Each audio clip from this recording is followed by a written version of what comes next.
الحمد لله وكفى وسلام على عباد الذين اصطفى أما بعد۔ میرے محترم دوستوں، بزرگوں، عزیز ساتھیوں،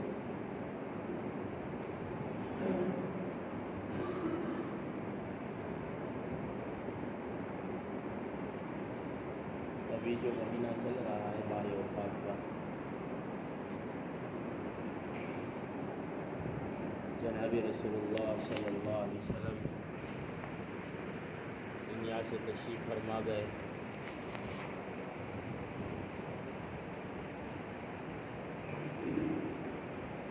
آپ 29 صفر کو ایک صحابی کو دفن کر کے واپس آ رہے تھے اور آپ کو بخار کی شدت معلوم ہوئی، سر میں بہت خطرناک درد ہو رہا تھا، سر پھٹا جا رہا تھا۔ آپ نے سر پر پٹی بھی باندھی تھی اور جو دن بیتتے گئے جناب رسول اللہ صلی اللہ علیہ وسلم کی تکلیف کے اندر اضافہ ہوتا رہا۔ آپ سب سے ملے، حضرت علی رضی اللہ تعالیٰ عنہ کو آپ نے اپنے سینے سے لگایا اور آپ نے حضرت علی کی پیٹھ پر ہاتھ گھمانا شروع کیا، پھیرنا شروع کیا۔ پھر حضرت فاطمہ رضی اللہ تعالیٰ عنہ سے ملے۔ حضرت فاطمہ رضی اللہ تعالیٰ عنہ آپ کی پیاری بیٹی تھی، بہت محبت تھی، سمجھ گئی تھی کہ اب نبوت کا جو آخری چراغ ہے وہ بجھ جانے والا ہے۔ تو اللہ کے نبی صلی اللہ علیہ وسلم نے تسلی دی کہ فاطمہ، تجھے گھبرانے کی ضرورت نہیں ہے، سب سے پہلی تو میرے پاس آئے گی اور میری ملاقات ہوگی تو سب سے پہلے تجھ سے ہوگی۔ خیر، کہنے کا مطلب یہ ہے کہ اللہ کے نبی صلی اللہ علیہ وسلم کتنی قربانی دے کر دنیا سے گئے۔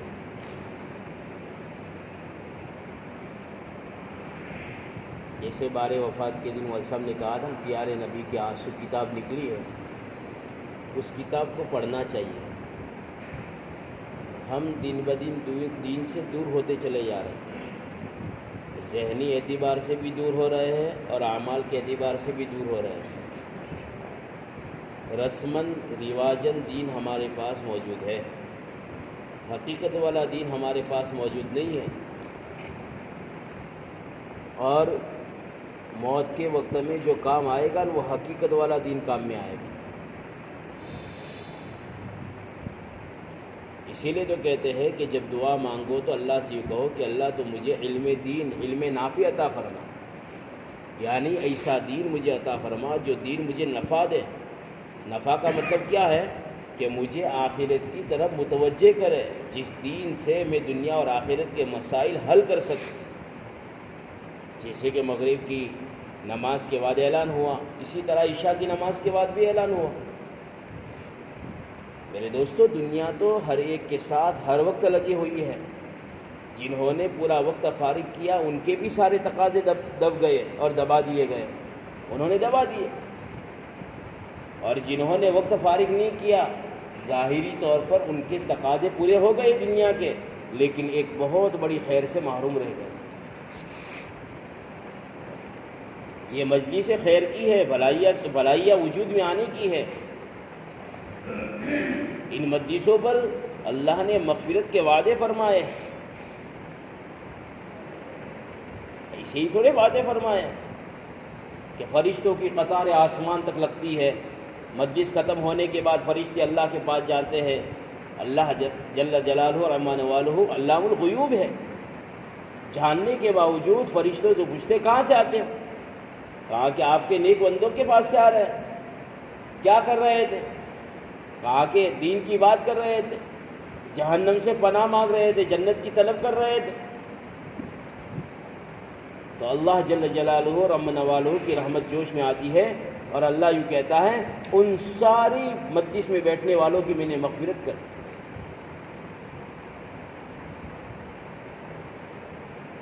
دنیا کے اعتبار سے اگر کوئی بہت بڑا گنہگار ہو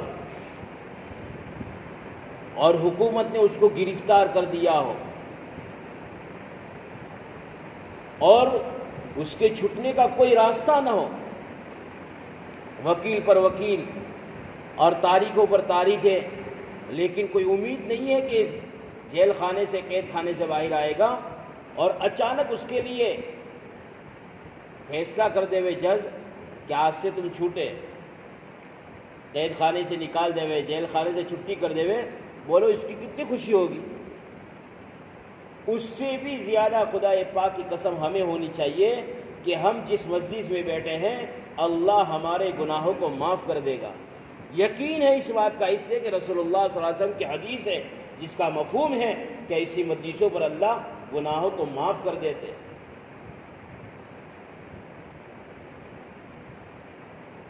دعوت کا کام میرے دوستو ابھی تک ہم نہیں سمجھے کہ دعوت کا کام کیا ہے،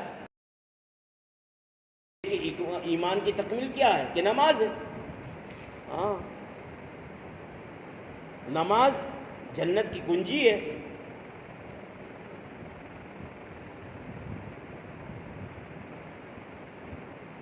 بیچاروں کو پتہ ہی نہیں کہ دین کیا چیز ہے۔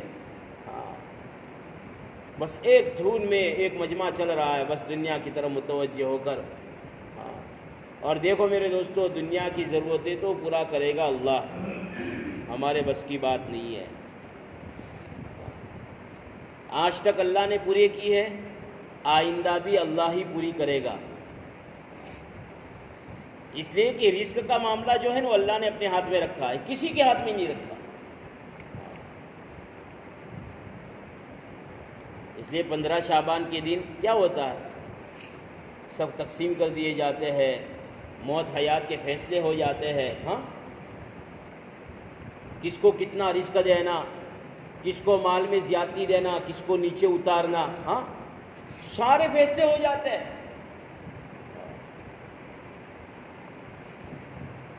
اور یہ بھی نہیں ہے کہ زیادہ محنت کرو گے تو زیادہ کمائی ہوگی۔ بعض مزدور ہم سے زیادہ محنت کرتے ہیں، سیٹ لوگ تو دکان پر بیٹھے رہتے ہیں، تو محنت کرنے والا آگے بڑھنا چاہیے، کیوں نہیں بڑھا؟ اس لیے کہ مقدر کی روزی اس کو اتنی لکھی ہوئی ہے۔ وہ تو شیطان ہمارے گمانوں کو، ہمارے دل کے خیالوں کو گھماتا ہے، تو یہ کرے گا تو یہ ملے گا، ایسا کرے گا تو یہ ملے گا، ایک کی دو کرے گا۔ مولانا عمر صاحب پالمپوری رحمۃ اللہ علیہ کہتے تھے ایک کی دو کرے گا تو پریشانیاں بڑھ جائے گی، روزی نہیں بڑھے گی۔ ہاں،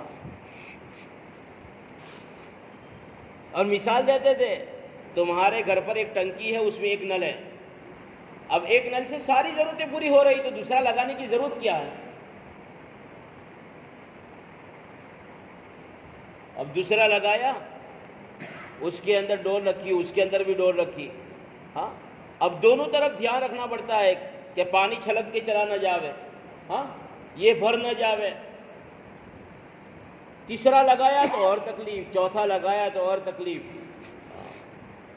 اسی لیے مغرب کے بعد جو بات ہوئی کہ نماز جو ہے وہ زندگی کا ایک ایسا عمل ہے، ایک روحانی ایسا عمل ہے جس سے روح مضبوط ہوتی ہے اور اللہ اس کے ذریعے دنیا کے مسائل کو حل کرتا ہے۔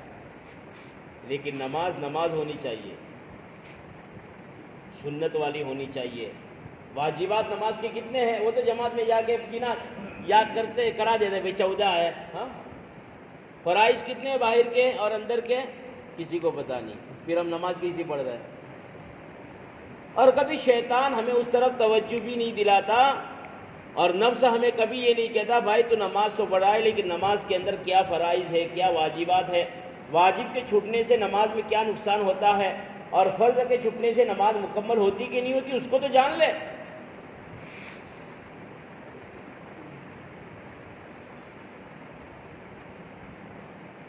اسی لیے میرے دوستو، ہمارے بڑے بھی کہتے ہیں کہ آج امت کو دین کا دھوکہ لگا ہے کہ میں دیندار ہوں، میں مسلمان ہوں، میں ایمان والا ہوں، لیکن میرے دوستو حقیقی ایمان والا جو ہونا چاہیے وہ ہم نہیں ہیں۔ حقیقی مسلمان، سچا پکا مسلمان جو ہونا چاہیے وہ ہم نہیں ہیں۔ مسلمان کسی کو گالی نہیں دیتا، مسلمان جھوٹ نہیں بولتا۔ حدیث پاک کے اندر ہے مسلمان سب کچھ ہو سکتا ہے لیکن جھوٹا نہیں ہو سکتا۔ لو، اور آج موبائل میں کاروبار پر بیٹھا ہے، ہاں فون آیا ہے، اللہ مجھے گھیر سو،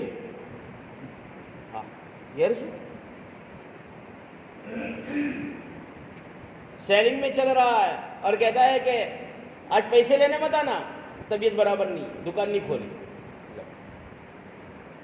جھوٹ کے سوا کچھ نہیں ہے۔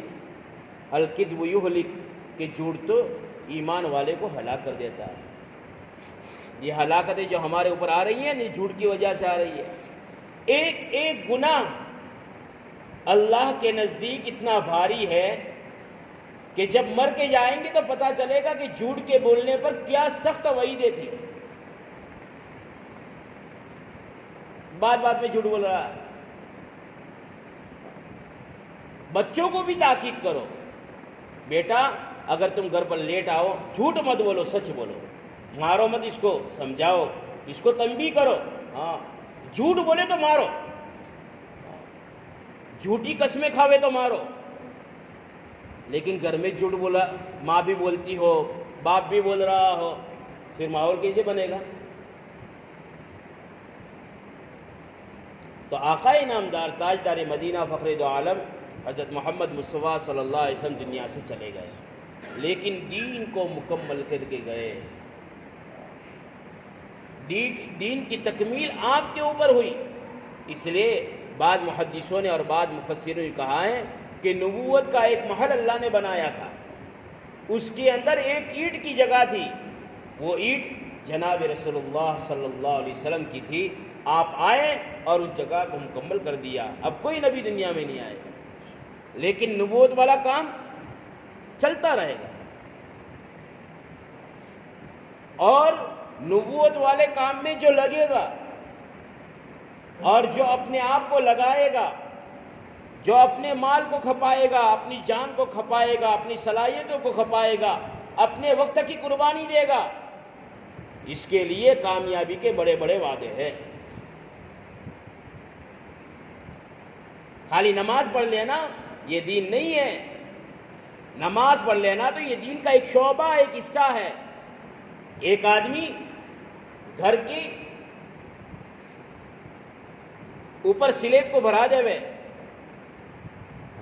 لیکن آدھا بھرا ہوئے تو اس کو مکمل کہیں گے؟ نہیں کہیں گے۔ اور فضائل اعمال کے اندر مثال دی ہے کہ 5 اعمال ہے بڑے بڑے، اور 5 اعمال کے اندر پورا دین آ جاتا ہے۔ زکوٰۃ اگر فرض ہے تو زکوٰۃ ادا کرو، حج کی طاقت ہے تو حج ادا کرو، اور ایمان کلمہ توحید کے بیج کی لکڑی کی طرح ہے۔ جیسے کہ تمبو باندھتے ہیں تو پہلے بیج کی لکڑی کو کھڑا کرتے ہیں، پھر چاروں طرف کھیلا لگاتے ہیں 4، اور اس سے اس کو مضبوط باندھ لیتے ہیں۔ جس طرف بھی کھیلا نہیں لگاؤں گے اور تمبو کی رسی کو نہیں باندھو گے وہ ادھورا رہے گا، اور اگر بیج کی لکڑی ہی نہیں ہے تو مثال یہ دی ہے وہ تمبو کھڑا ہی نہیں ہو سکتا۔ جماعت میں نکالنے کے لیے تشکیلیں جو کی جاتی ہے وہ ایسے ہی نہیں کی جاتی۔ ایمان کو بنانے کے لیے، اعمال کو بچانے کے لیے، اور آخرت کا شوق پیدا کرنے کے لیے کہ میرا ایک سفر جاری ہے، میں مقیم نہیں ہوں، میں تو مسافر ہوں۔ کس کا سفر کب پورا ہو جائے گا کسی کو پتہ نہیں۔ جیسے پنگوسا میں بات آئی تھی کہ ایک شخص نے اعلان یوں کیا کہ فلانے بھائی کا انتقال ہو گیا ہے، اس کی نماز مغرب کے بعد ہوگی، لیکن ایک جنازہ عصر کی نماز کے بعد آیا۔ لوگوں نے پوچھا بھائی مغرب کی نماز کے بعد جنازے کی جماعت رکھی تھی، یہ کس کا جنازہ ہے؟ کہا کہ جس نے اعلان کیا تھا اس کا جنازہ ہے۔ کتنی دیر ہے موت میں؟ اسی لیے تو آقا نامدار تاجدار مدینہ فخر دو عالم حضرت محمد مصطفیٰ صلی اللہ علیہ وسلم یوں کہتے تھے، میں لقمے کو اٹھاؤں اور منہ میں رکھوں، وہ میرے حلق کے نیچے اترے گا یا موت آ جائے گی مجھے پتہ نہیں۔ حالانکہ رحمت للعالمین ہے، اللہ نے اپنے نام کے ساتھ آپ کے نام کو جوڑا ہے کہ ایمان والے کا کلمہ پورا نہیں ہو سکتا جب تک کہ محمد رسول اللہ کو نہ پڑھے۔ مؤذن کی اذان اللہ اوپر سے شروع ہوتی ہے، لیکن میرے دوستو فرمایا کہ جب تک کہ آپ کی گواہی نہیں دیتا اذان تک کی تکمیل نہیں ہوگی۔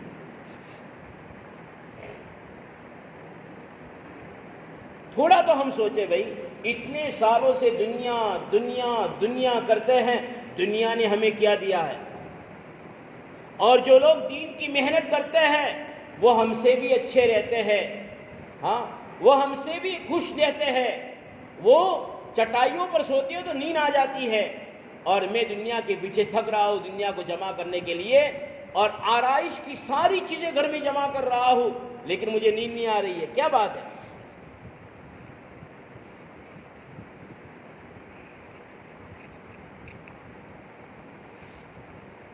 میں نے کل موبائل کے اندر ایک ویڈیو دیکھا،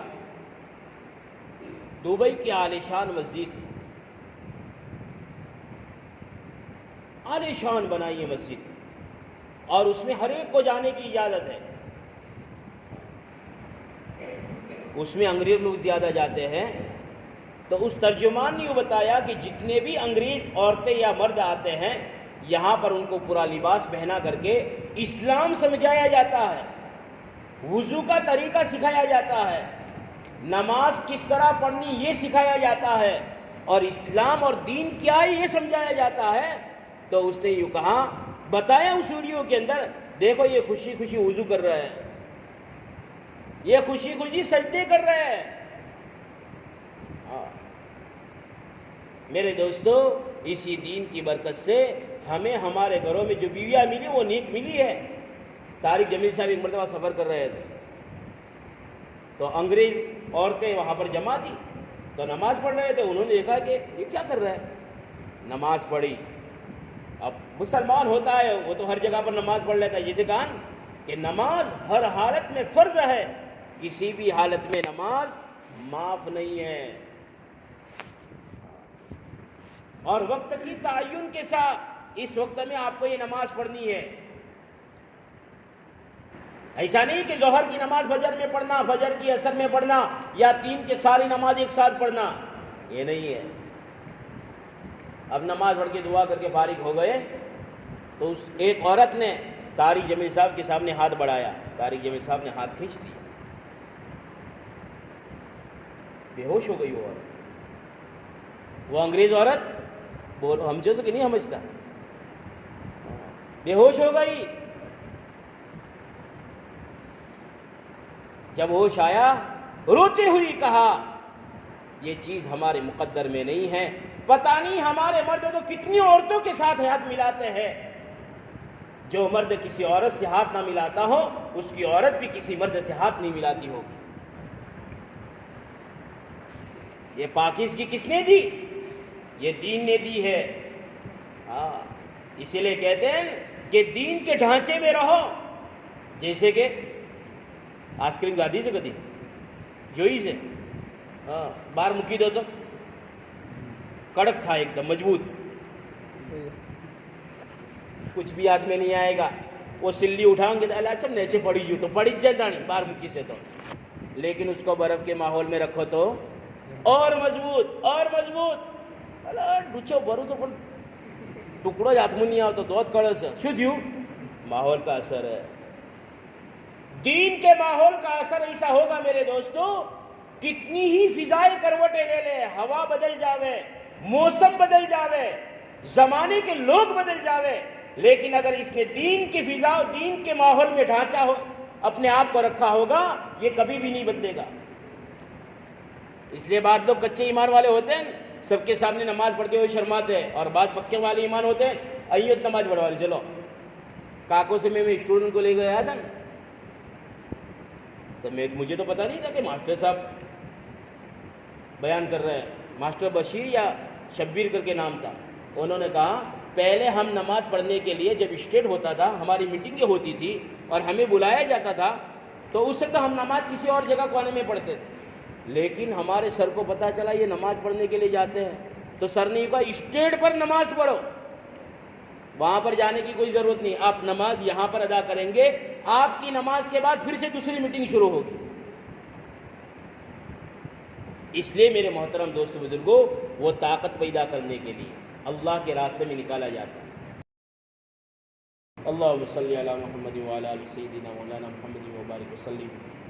ربنا آتنا في الدنيا حسنة وفي الآخرة حسنة وقنا عذاب النار. ربنا لا تؤاخذنا إن نسينا واخطأنا. ربنا لا تزغ قلوبنا بعد إذ هديتنا وهب لنا من لدنك رحمة إنك أنت الوهاب. یا اللہ ہمارے گناہوں کو معاف فرما دے، ہمارے قصوروں سے درگزر کا معاملہ فرما دے، ہمارے جمع ہونے کو قبول فرما لے.